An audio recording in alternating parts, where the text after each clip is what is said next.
بسم اللہ الرحمن الرحیم۔ گریڈ نہم، السلام علیکم۔ آج ہمارا سبق ہے سبق نمبر 18، قسم کے احکام و مسائل۔ مشق کی طرف آتے ہیں، پیج نمبر 81۔ ٹھیک ہے، یمین کے لغوی معنی کیا ہیں؟ دھانی، جانب۔ نمبر 2 ہے، قسم کھانے سے کاروبار کو رواج ملتا ہے مگر اس کا نقصان کیا ہوتا ہے؟ برکت ختم ہو جاتی ہے۔ نمبر 3، قرآن مجید میں قسم توڑنے کے کفارے کا حکم کس صورت میں آیا ہے؟ سورہ معاہدہ میں۔ نمبر 4، قسم توڑنے کے کفارے میں کتنے مسکینوں کو کھانا کھلانے کا حکم دیا ہے؟ 10 مساکین کو۔ نمبر 5 ہے، حضرت محمد صلی اللہ علیہ وآلہ وسلم نے جھوٹی قسم کو کن گناہوں میں شمار فرمایا ہے؟ کبیرہ گناہوں میں۔ مختصر جواب کی طرف آئیں، قسم یمین کے لغوی اور اصطلاحی معنی بیان کریں۔ 79 پیج پہ یہاں سے آپ اس کے لکھیں گے، یمین لغوی سے مراد کہ آدمی کسی گزرے ہوئے یا موجودہ معاملے پر اپنے خیال کے مطابق صحیح سمجھ کر قسم کھائے، ٹھیک ہے، اور وہ در حقیقت وہ اس بات کے الٹ ہو۔ مثلاً کوئی شخص یہ قسم کھائے کہ اللہ کی قسم بھائی گھر پر نہیں ہے۔ یہاں سے لے کر آپ یہاں تک اس کو لکھ دیجئے 3 لائنز میں، ٹھیک ہے بیٹے۔ اس کے بعد ہے کوسچن نمبر 2 شارٹ میں، قسم اور حلف میں کیا فرق ہے؟ 78 پیج پہ قسم اور حلف میں فرق۔ اب آپ اس کا یہاں سے لکھیں گے، عربی زبان میں قسم کے لفظ جو ہے حلف میں بھی استعمال کیا جاتا ہے، لیکن عام طور پر حلف سے مراد ایسی قسم لی جاتی ہے جس سے قسم کھانے والے پر یا کسی دوسرے شخص پر آئینی یا قانونی ذمہ داریاں عائد ہوتی ہیں، اور اس قسم کے پورا نہ ہونے یا حقائق کے مطابق نہ ہونے پر اس کے خلاف عدالتی کارروائی عمل میں لائی جا سکتی ہے۔ یہاں تک آپ لکھ لیں، ٹھیک ہے جی۔ یہ اب آپ اس کو ڈیفائن کر رہے ہیں، قسم اور حلف میں فرق۔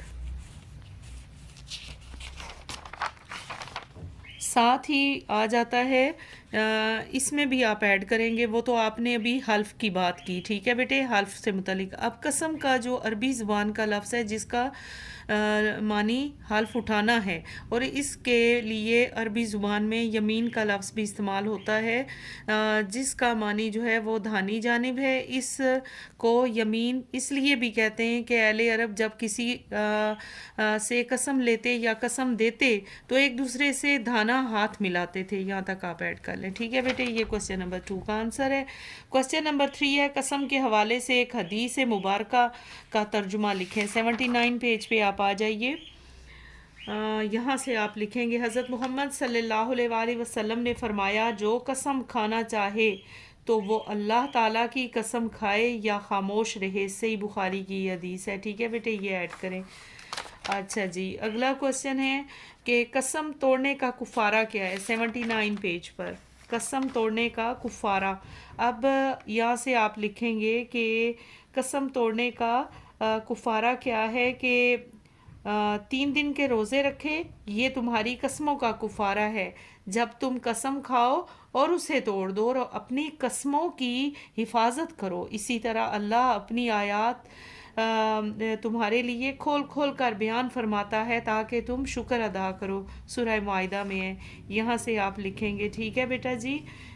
یا تو یہاں سے ہاں جی لکھ دیں 3 دن کے روزے رکھیں۔ نیکسٹ ہے کوسچن نمبر 5، قسم کے کوئی سی 3 مسائل بیان کریں۔ آپ اس میں سے 3 پوائنٹ ایڈ کریں گے، یہ ہیں جی قسم کے متعلق آپ لکھیں گے 3 مسائل۔ اب قسم کھانے کی نیت کرنے سے قسم نہیں ہوتی بلکہ قسم کے الفاظ ادا کرنے سے قسم ہوتی ہے۔ پوائنٹ 1، پوائنٹ 2، پوائنٹ 3، پوائنٹ 4، 3 اور 4 پوائنٹ اس میں ایڈ کریں، آپ کا جواب مکمل ہو جائے گا، ٹھیک ہے بیٹا، یہاں سے۔ اچھا جی، اس کے بعد ہے کوسچن نمبر 3 ہے تفصیلی جواب۔ قسم کی اقسام مثالوں کی مدد سے واضح کیجئے۔ 79 پیج پہ آئیے، 79 پیج۔ اچھا، یہاں سے آپ لکھیں گے بیٹا قسم کی اقسام، ٹھیک ہے، یہاں سے لے کر یہاں تک، یعنی یہ پوری اقسام اس میں آپ نے ڈیفائن کر دینی ہے. یمین لو اور یمین غموس اور یمین منعقدہ. ٹھیک.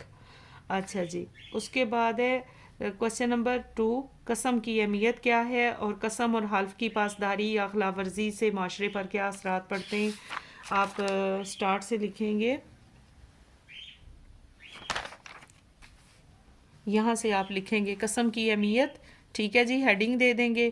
یہاں سے لے کر آپ اس جواب کو یہاں تک مکمل کر لیں کہ واضح کریں، اپنے پیغامات میں واضح کریں. اگلا کوشچن ہے، ایک طالب علم کی روزمرہ زندگی میں قسم اٹھانے کی کون کون سی صورتیں ہوتی ہیں؟ غیر ضروری قسموں سے بچنے کے لیے تجاویز کیا ہے؟ پہلی بات ہے بیٹا، بلا وجہ آپ قسم نہ اٹھایا کریں. جو حقائق کی بنیاد پر کام کیے جاتے ہیں وہ حقائق کی بنیاد پر ہوتے ہیں. آپ اچھے بچوں کا مظاہرہ کریں. آپ نے زندگی میں بہت کامیابیاں حاصل کرنی ہیں، یہ آپ نے اپنے پاس سے مینشن کرنا ہے کہ جی ہم ایک طالب علم ہونے کی حیثیت سے ہمیں اس طرح جو ہے وہ بے وجہ یا بلا وجہ قسم نہیں اٹھانی چاہیے اور گریز کرنا چاہیے. اللہ تعالیٰ نے ہمیں منع کیا ہے اور ہمیں ہمیشہ سچ کی بنیاد پر زندگی گزارنے کو کہا ہے. اس طرح سے آپ پہلے سٹارٹ کریں گے، پھر انہی میں سے جو کچھ پوائنٹ آپ کو اچھے لگتے ہیں یا جو آپ کی سمجھ میں آئیں وہ آپ تحریر کر لیں گے. بہت شکریہ، اپنا خیال رکھیں، اپنی دعاؤں میں یاد رکھیں، میرا چینل سبسکرائب کریں، شیئر کریں. اللہ حافظ.